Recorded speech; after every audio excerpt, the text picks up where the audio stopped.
Je me fais souvent poser la question de qu'est-ce que le coude droit doit faire au niveau du swing. Et très souvent, en fait, je me fais demander, est-ce que le coude droit, par exemple, lorsque je vais redescendre, doit venir s'appuyer sur le corps pour ensuite tourner ou des choses du genre.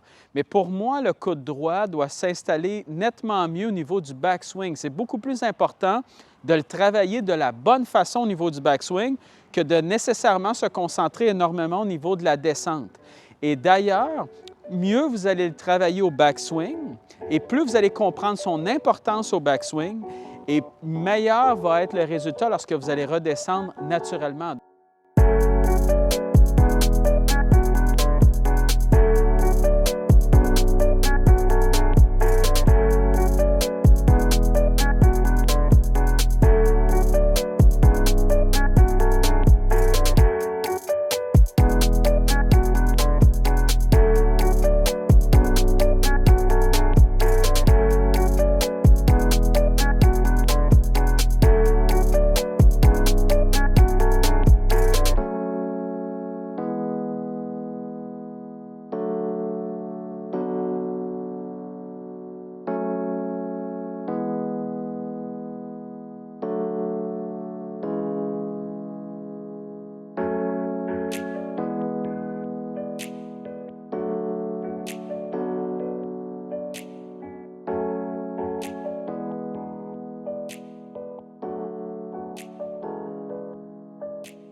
On avait déjà travaillé au niveau du départ de l'élan, de s'assurer que lorsqu'on vient faire notre départ de backswing comme ça ici, qu'on n'ait pas tendance à venir plier tout de suite le coude sur nous. Donc ça, on l'avait déjà travaillé. De s'assurer que lorsque je démarre mon mouvement, je vais avoir la sensation que mon corps va venir tourner à travers la balle. Donc dès que je démarre, je vais sentir ma boucle de ceinture, je vais sentir le haut de mon corps, et je vais sentir aussi mes bras qui vont venir démarrer comme ça ici vers l'arrière. Donc, vous voyez qu'à ce moment-là, mon coude droit travaille de la bonne façon.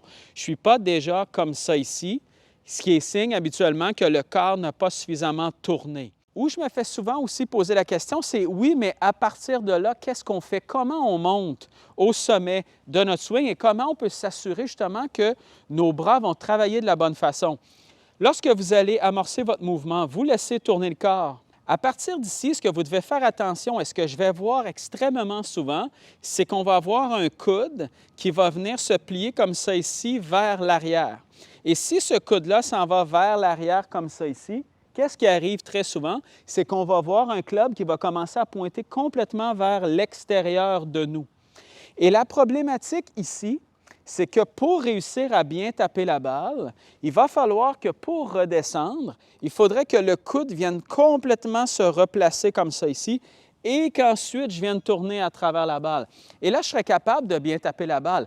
L'exemple, Matthew Wolff. Si vous écoutez le golf à la télé, Matthew Wolff, qui a probablement un des swings les plus étranges qu'on a vus, bien, lui, c'est exactement ça. Lorsqu'il arrive au sommet du swing, vous allez voir que lorsqu'il vient faire son swing, le club est complètement vers l'extérieur.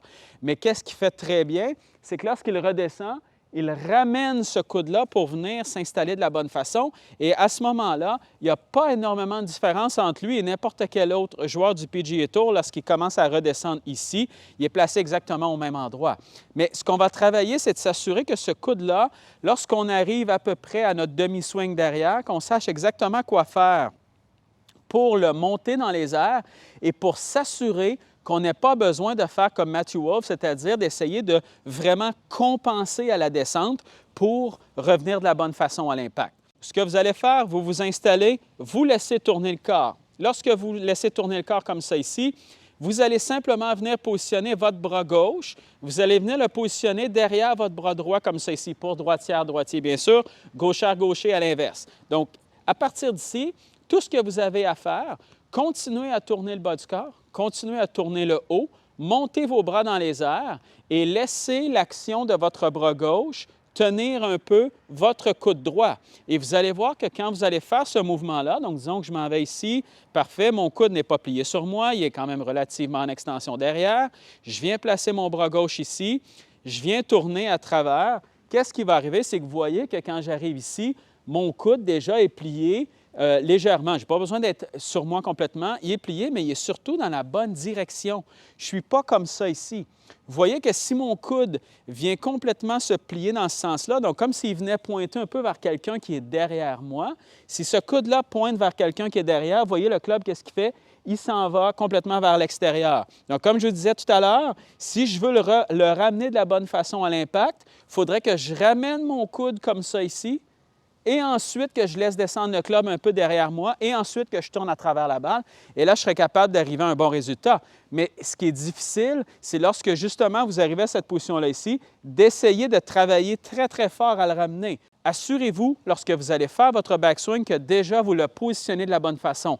Et si lui est positionné de la bonne façon au niveau du backswing, automatiquement, lorsque vous allez redescendre, ça va être beaucoup plus facile de le redescendre de la bonne façon. Donc, ce que vous allez voir, une fois que vous êtes rendu ici, vous laissez tourner, vous laissez monter le coude, vous laissez tourner le corps, vous laissez monter vos bras en fait dans les airs. Vous voyez que le coude pointe un peu vers vous présentement. Mon corps est tourné au maximum, mais mon coude, lui, il n'est pas en train de tourner au maximum avec le reste du corps. Okay? Mon coude est encore un peu face à moi et non pas derrière moi. Et ça, c'est ultra important. Et à partir d'ici, lorsque vous allez redescendre, si vous voulez sentir son action, refaites exactement la même chose. Venez placer votre bras gauche sous votre bras droit et à partir d'ici, poussez sur votre jambe avant, laissez tourner le corps et vous allez sentir que votre coude, qu'est-ce qu'il fait? C'est qu'il vient suivre un peu ce mouvement-là et c'est exactement ce qu'on veut aller chercher. Si vous faites ce mouvement-là ici et que lorsque vous allez redescendre, vous n'avez pas cette tendance-là à venir le replacer, qu'est-ce qui va arriver? C'est que vous allez descendre un peu comme ça ici, où vous allez venir vraiment tirer vers vous et vous allez avoir des problèmes au niveau des slices et des balles qui vont être tapées beaucoup trop fort au sol. Et si vous avez de la difficulté à avoir un mouvement un peu plus vertical à la montée, et souvent, la problématique, justement, si on vient plier le coude, qu'est-ce qui va arriver? C'est qu'on va avoir un swing, un backswing, en fait, qui va être extrêmement à plat comme ça ici. Donc, cet exercice-là va grandement vous aider. Si vous placez le coude de la bonne façon, donc dans le bon angle, qu'est-ce qu'il va faire? C'est qu'il va amener naturellement le club à monter beaucoup plus vertical. Comme à l'habitude, si jamais vous voulez que je vous aide de façon personnalisée au niveau de votre jeu, j'ai démarré en ligne un programme de cours en ligne. Donc, si jamais ça vous intéresse, peu importe où vous êtes dans le monde, je vais être capable de vous aider et ce, à un prix qui est extrêmement raisonnable. Si vous voulez avoir les modalités, tout ça, envoyez-moi un message simplement à mon adresse email qui est tout juste en bas ici ou sur mon Facebook au nom de Simon Camiran ou à l'Académie de golf Simon Camiran et ça va me faire plaisir de vous faire parvenir toutes les modalités là-dessus. Assurez-vous toujours, comme on avait déjà vu aussi dans les autres vidéos, de vous assurer que lorsque vous allez redescendre, que le club redescende légèrement plus à l'horizontale que ce que vous avez fait pour la montée. Donc, si je m'installe, je tourne, j'amène ça ici, je redescends. Et quand je redescends, moi, ce que je veux sentir, c'est que le club, vous voyez à quel point il est un peu plus horizontal que ce que j'ai fait à la montée. Okay? Je veux toujours avoir cette sensation-là. Si vous redescendez, même si votre coude est bon, même si votre transfert de poids est bon, même si votre rotation est bonne, si le club, qu'est-ce qu'il fait, c'est qu'il s'en va plus à la verticale que ce que vous avez fait en montant, qu'est-ce qui va arriver? C'est que vous allez venir vous écraser au sol, vous allez développer des problèmes, vous allez complètement tirer sur vous. Donc, les balles tirées et les slices vont apparaître automatiquement.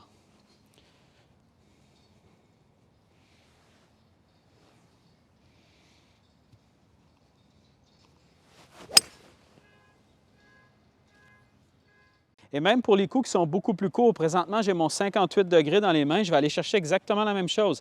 Même si je fais un mouvement qui est plus restreint vers l'arrière, je veux quand même sentir ça.